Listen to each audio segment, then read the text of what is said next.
क्या होता अगर तेंगेन और नेज़ुको इन्फिनिटी कैसल में होते।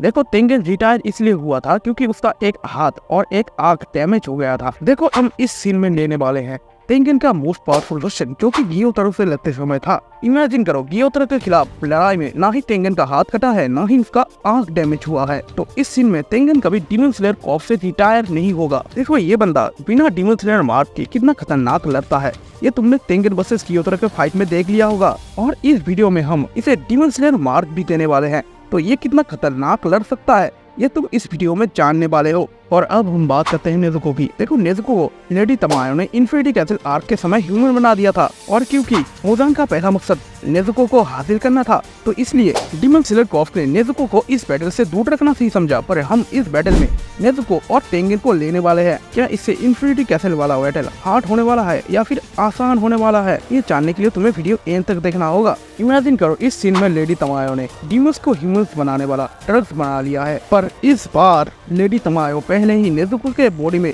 ये ड्रग्स इंजेक्ट नहीं करने वाली, वो इन्फिनिटी कैसल आर्क के बैटल के बाद ही इसे इंजेक्ट करने वाली है, जिससे मुजान को हराने में आसानी हो। और अगर ऐसा होता है तो डीमन स्लेयर्स के पास और भी दो पावरफुल कैरेक्टर्स आ जाएंगे। और इस सीन में तेंगेन तो रिटायर हुआ ही नहीं तो वो भी शायद डीमन स्लेयर मार्क अनलॉक कर लेता। ये बंदा बिना डीमन स्लेयर मार्क के इतना खतरनाक लगता है, और अगर इसके पास डीमन स्लेयर मार्क भी आ जाए तो ये कितना खतरनाक लड़ सकता है, तुम खुद ही सोच के देखो। और इस बार तेंगेन और नेज़ुको लड़ेंगे अपर मून 2 से, और मैंने अपर मून 2 ही क्यों चुना। देखो अपर मून 2 डोमा के पास है आइस की एबिलिटी, और दूसरी तरफ नेज़ुको के पास है फायर की एबिलिटी। और आइस वर्सेस फायर की लड़ाई किसको देखना पसंद नहीं। ओरिजिनल स्टोरी में शिनोबु अपर मून 2 डोमा से लड़ते हुए मार जाती है, पर इस बार अपर मून 2 डोमा के लिए ये लड़ाई उतना आसान होने वाला नहीं है, क्योंकि इस बार डोमा को सामना करना पड़ेगा शिनोबु, तेंगेन, नेज़ुको, कनाओ और इनोसुके का। और मुझे नहीं लगता डोमा इन सारे कैरेक्टर्स के साथ एक साथ लड़ सकता है। देखो एक तरफ है नेज़ुको जो कि फायर की एबिलिटी पोजेस करती है, और दूसरी तरफ डीमन स्लेयर मार्क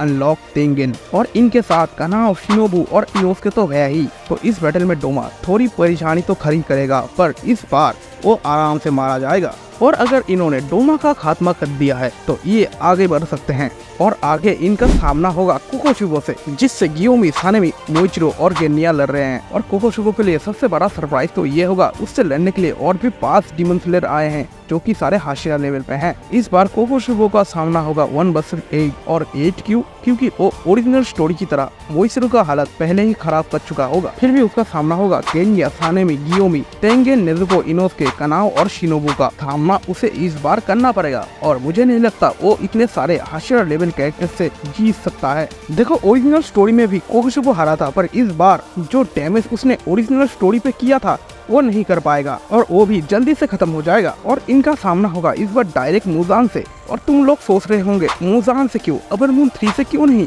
क्योंकि अपर मून 3 को गियो और तांजिरो मार चुके होंगे। देखो मुजान से लड़ते हुए ज्यादातर हाशिरास इंजर्ड थे, पर इस बार ऐसा नहीं होगा, और इस बार मुजान का मकसद बदल जाएगा। देखो पहले उसका मकसद था हाशिरास को मारना, पर इस बार वो नेज़ुको को कंज्यूम करने की कोशिश करेगा, पर इतने सारे हाशिरास के होते हुए वो ऐसा कर नहीं पाएगा। और मुजान के सामने इस बार होंगे गियोमी, मित्सुरी, सानेमी, गियू, ओपेनाई और भी बचे हुए सारे कैरेक्टर्स से। देखो मुजान के सामने इतने बड़े खतरे को देख के मुजान भागने की कोशिश तो जरूर करेगा, पर वो ऐसा कर नहीं पाएगा। देखो मुजान को निचलिन ब्लेड से नहीं मारा जा सकता, और उन्हें मुजान को सनराइज तक बिजी रखना होगा, और मुजान को सनराइज तक बिजी रखना उतना भी आसान नहीं होने वाला। और आखिर में वो ये करने में कामयाब होंगे, और इस बार मुजान के खिलाफ ज्यादातर हाशिरास लड़ते हुए मरेंगे नहीं।